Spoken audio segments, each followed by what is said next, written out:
Hello and welcome to my YouTube channel exam point तो दोस्तों first of all मैं आपको ये कहना चाहता हूँ सॉरी क्योंकि आजकल यहाँ पे जो मौसम है थोड़ा ख़राब है इसलिए लेक्चर आने में थोड़ा टाइम लग रहा है।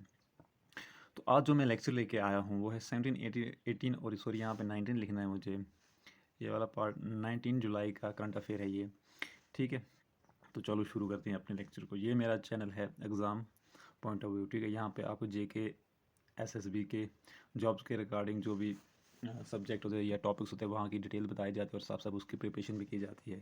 तो इस चैनल को ज़रूर सब्सक्राइब कीजिए, शेयर कीजिए ताकि दूसरे लोगों की भी हेल्प करे। अब मैंने कुछ नेक्स्ट भी प्लान किया हुआ है जो आपके एग्ज़ाम के लिए ज़्यादा इंपॉर्टेंट होगा। देखो लास्ट स्टेज आप मुझे लगता है कि मोस्ट ऑफ स्टूडेंट्स ने जेके एसएसबी अकाउंट असिस्टेंट की तैयारी की हुई है, तो उसके लिए जो आप इंपॉर्टेंट चीज़ है वो मैं प्लान कर रहा हूँ। कुछ ही दिन के बाद मैं उसको आपके साथ शेयर भी कर दूंगा। तो चलो शुरू करते हैं आज का लेक्चर।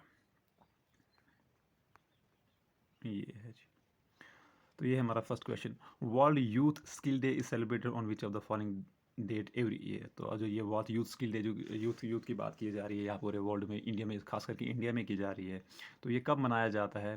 तो ये मनाया जाता है 15 जुलाई ऑफ एवरी ईयर। ठीक है, हर साल 15 जुलाई को इसको क्या है, मनाया जाता है। ठीक है, और इसकी जो इंपॉर्टेंट बात है, एक तो 15 डेट आपने याद रखनी है, और इसकी जो थीम है, इस साल की जो थीम रखी गई है वो है री imagining youth skill post pandemic. Pandemic के बाद की री इमेजिनिंग यूथ स्किल्स। ठीक है, अब इसके बारे में ये क्या बताता है, इसके किसके बारे में ये अवेयरनेस फैलाता है, तो वो मैं आपको बता देता हूँ। ये बताता है spread awareness about technical vocational education training. जो भी बहुत सारी संस्थाओं में लोग काम करते हैं तो उनको क्या है, टेक्निकल स्किल प्रोवाइड किया जाए। ठीक है, जो आजकल के दौर में बहुत ज़्यादा इंपॉर्टेंट है, टेक्निकल स्किल प्रोवाइड करना बहुत ज़्यादा इंपॉर्टेंट है आज के दौर में। उससे क्या होता है कि एक तो जो बंदा वो फाइनेंशियली साउंड हो जाता है और कंट्री भी डेवलप करने लगती है। खाली ओनली लेबर होने से विदाउट टेक्निकल स्किल से जो है एक कंट्री डेवलप नहीं हो सकती। तो इसलिए इस बात पे जोर दिया जा रहा है ताकि लोगों में ये अवेयरनेस फैलाई जाए कि वो टेक्निकली स्किल्ड हो जाएं। ठीक है, और वहाँ पे बहुत से गवर्नमेंट की स्कीम्स भी लॉन्च होती हैं, बहुत सारे अभी इनिशिएटिव्स लिए हुए हैं जो इंडिया की गवर्नमेंट है अभी। ठीक है, इसमें क्या है कि आपको एजुकेशन के जैसे एजुकेशन के रिलेटेड ट्रेनिंग दी जाएगी, जो एजुकेशन की फील्ड में दिए उनको ट्रेनिंग, जो टेक्निकल कंस्ट्रक्शन कंपनी में है या कोई टेक्निकल वर्क जानता है उनको ट्रेनिंग दी जा रही है, किसके थ्रू, गवर्नमेंट के थ्रू। तो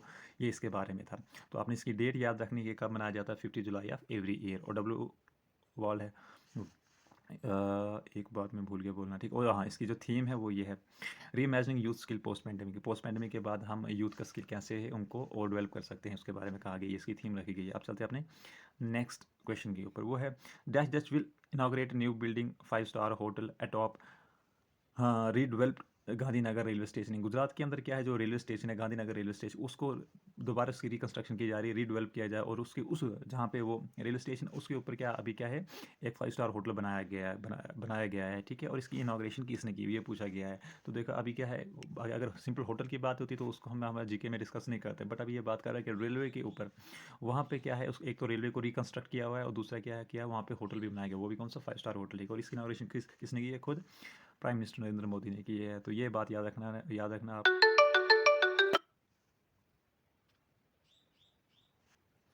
ठीक है, तो सीएम गुजरात के जो सीएम है वो अभी कौन है, विजय रूपानी है, और गवर्नर है वहाँ का याद रखना आचार्य देवव्रत जी है वहाँ के।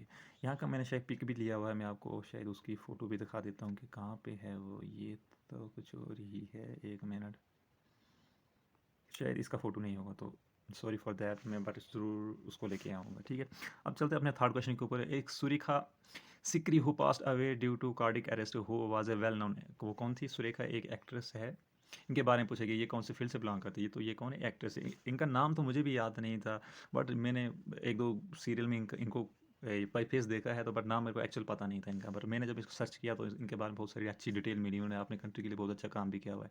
तो ये जो सुरेखा सीकरी ये कौन है, एक्ट्रेस हैं। आपने आजकल जो भी सोशल नेटवर्क की आप देख रहे होंगे वहाँ पे इनका फोटो जरूर देखा होगा, तो मैंने भी लेके आया। तो ये क्यों इंपॉर्टेंट बन जाता है उसके बारे में बताता हूँ। इनको क्या है, 3 नेशनल फिल्म अवार्ड दिए गए हैं एंड एक फिल्म फेयर अवार्ड।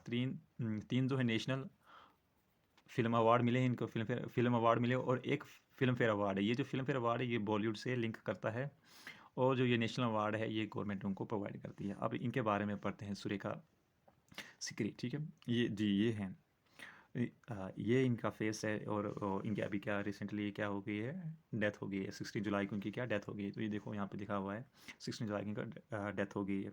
तो बेसिकली ये क्या है, was an Indian theatre film थी एंड टेलीविजन एक्ट्रेस थी ये पहले। ठीक है, और सबसे पहले इन्होंने जो काम किया था किस कौन से एक ड्रामा फिल्म थी 1978 के अंदर, वो क्या है, किस्सा कुर्सी का। ठीक है, इसमें इन्होंने काम किया था। जो आपके लिए इंपॉर्टेंट है वो ये वाली बात है, इनको क्या मिला हुआ है, 3 नेशनल फिल्म अवार्ड मिले हैं और 1 फिल्म फेयर अवार्ड मिला गया है इनको, ठीक है। ये इंपॉर्टेंट बात है जो आपने इसके बारे में याद रखना है। देखो, अगर आप डिटेल में पढ़ना चाहते हो तो ये याद रख लेना, डायरेक्टर रोलिंग जिसमें जिसमें उनके नाम भी दिए हुए हैं। मामू, बधाई हो, ठीक है, 2018 में जो आई थी, ठीक है।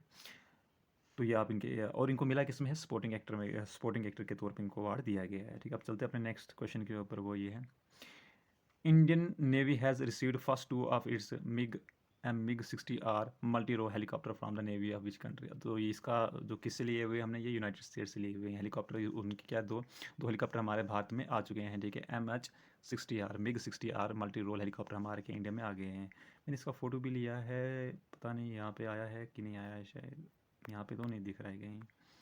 तो आप एक बार नेट पे इसको देख लेना, ये आपको वहाँ पे ज़रूर मिल जाएगा, ठीक है।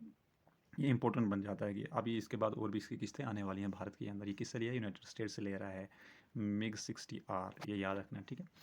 अब चलता अपने 5th क्वेश्चन के ऊपर, ये क्या कहता है, which state government has decided to appoint dowry prohibited officer in all district in view of increasing complaints of dowry harassment. अब क्या है कि जो एक स्टेट के अंदर, केरला के अंदर क्या हो रहा है अभी, सॉरी उसके अंदर केरला के अंदर अभी क्या हो रहा है कि डाउरी के जो है हरासमेंट के केसेस बहुत ज़्यादा बढ़ रहे हैं। तो अब उन्होंने, उसकी जो स्टेट गवर्नमेंट है, उन्होंने क्या किया हुआ है कि वहाँ पे क्या है, हर एक डिस्ट्रिक्ट के अंदर के एक ऑफिसर तैनात किया गया, जो क्या है इस डाउरी प्रोहिबिशन करेगा, वहाँ पर डाउरी को रोकने के लिए, रोकथाम के लिए क्या हर एक डिस्ट्रिक्ट में ऑफिसर को रखा गया। तो ये किसने किया, केरला स्टेट ने किया हुआ है। केरला की जो कैपिटल है वो है त्रिवंद्रपुरम, ये वहाँ की कैपिटल है। और जो इंपॉर्टेंट बात है यहाँ की, तो वो क्या है, वहाँ के गवर्नर कौन है, आर मोहम्मद खान। इनको बहुत बार आपने देखा होगा, न्यूज़ चैनल्स पे भी देखा, काफ़ी बड़े लीजेंड, इनको बहुत ज़्यादा नॉलेज है इंडियन कॉन्स्टिट्यूशन के बारे में, इंडियन पॉलिटिक्स के बारे में। मैंने भी 1-2 इनका वीडियो देखा हुआ है, इन डीप स्टडी, इनको पूरे इतिहास के बारे में बहुत नॉलेज रखते हैं ये, ठीक है। और हमारे जो CM है वहाँ के अभी केरला के, वो कहें पिनाराई विजयन जी, वहाँ के कौन है, CM है, ठीक है। तो ये था इसके बारे में, ठीक है।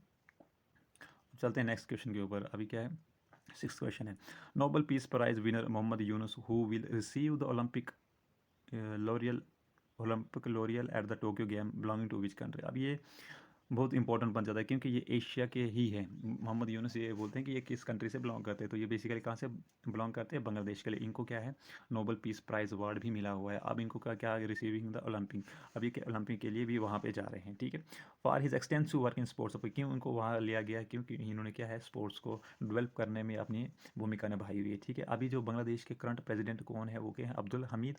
और CM तो आपको पता है, सॉरी CM नहीं कहूँगा, PM वहाँ की कौन है, शेख हसीना है जी, शेख हसीना जी है वहाँ की। कैपिटल ढाका है, करेंसी है बांग्लादेशी टका है, ठीक है। और इनका शायद फ़ोटो भी लिया हुआ है मैंने, मुझे बार बार फ़ोटो याद आ रहा है, बट ये है, शुक्र है कुछ काम तो किया है मैंने, ठीक है। ये है मोहम्मद यूनुस, ठीक है, जो कहाँ पे हैं, ये फ़ोटो लिया हुआ है, बट मैं इनकी डिटेल बता देता हूँ आपको, ये क्या है। देखो, इनको क्या नोबेल प्राइज़ अवार्ड मिला फॉर फंडिंग ऑफ ग्रामीण bank and Poynting the concept of the micro credit and micro funding. इसमें क्योंकि इन्हें इस फील्ड में बहुत ज़्यादा काम किया हुआ है, award Nobel for fine founding, इन्होंने ग्रामीण बैंक में को डेवलप करने में, उनको आगे प्रमोट करने में बहुत मदद की हुई है, ठीक है। तो इसको इस लिहाज से इनको क्या है, मोहम्मद यूनुस को क्या दिया गया है, नोबेल पीस प्राइज़ दिया गया है, ठीक है। अब जो इंपॉर्टेंट बात है मुझे इसके बारे में आपको बतानी है, इनको बहुत सारे अवार्ड मिले, यहाँ पे देखो गिन गिन के थक जाओगे। 1984 में कौन सा रमन मैगसेसे अवार्ड मिला है, इंडिपेंडेंट डे अवार्ड मिला है, आगा खान अवार्ड आर्किटेक्चर मिला, वर्ल्ड फूड प्राइज़ मिला है। तो आपको जो मैं इंपॉर्टेंट जैसा वो ये बता देता हूँ कौन सा है। एक तो ये वाला याद रख लेना, सॉरी, गांधी पीस प्राइज़, ठीक है। और उसके साथ साथ इनको इनको कौन सा मिला, गांधी के साथ साथ इनको क्या एक और मिला, साथ में नहीं मिला, बट जो इंपॉर्टेंट है एग्जाम के लिए, नोबेल पीस प्राइज़ 2006 में मिला है इनको, ठीक है। ये दोनों याद रखना, और एक ये याद रखना, क्योंकि ये भी मैगसेसे अवार्ड पूछा गया था जर्नल के लिए, क्लास 4 के अंदर पूछा गया था। ये अवार्ड जो किसको मिला था, रवीश कुमार को। ये थोड़ा उल्ट पटांग जैसी संस्था है मुझे लगती है मेरे हिसाब से, क्योंकि फ़ॉरन में कुछ कहा नहीं जाता है वो कैसे अवार्ड प्रोवाइड किसको क्या करते हैं, मैं इसमें कुछ नहीं कहूँगा, बट एग्ज़ाम में पूछा जाता है इससे क्वेश्चन, ठीक है। तो ये आप याद रख लेना, ये इनके बारे में। तो आप चलते हैं अपने नेक्स्ट क्वेश्चन के ऊपर, आज का आखिरी का, ये मोस्ट इंपॉर्टेंट क्वेश्चन वही मैंने लिए हुए हैं, ठीक है। Okay, which bank has sign MOU with national bank for agriculture and rural development NABARD to boost lending के लिए। अब देखो किस बैंक ने किया गया, एग्रीकल्चर फील्ड के नेशनल बैंक के साथ क्या किया हुआ है, MOU किया हुआ है कि वो किसको क्या करेंगे, ये जो नाबार्ड की जो भी फैसिलिटीज़ रूरल डेवलपमेंट में प्रोवाइड करता है, तो वो किस बैंक के साथ इन्होंने क्या एग्रीमेंट किया हुआ है, MOU किया हुआ है। तो वो क्या है, इन्होंने बैंक ऑफ महाराष्ट्र के साथ किया है। बैंक ऑफ महाराष्ट्र कब बना हुआ है, 1935 में बना हुआ है। इसका जो है अभी एक सेकंड के अंदर, अभी CEO जो है AS राजीव है, कौन है अभी CEO इसके, कौन से है, ASRAJW राजीव जी, ये कौन है इसके CEO है।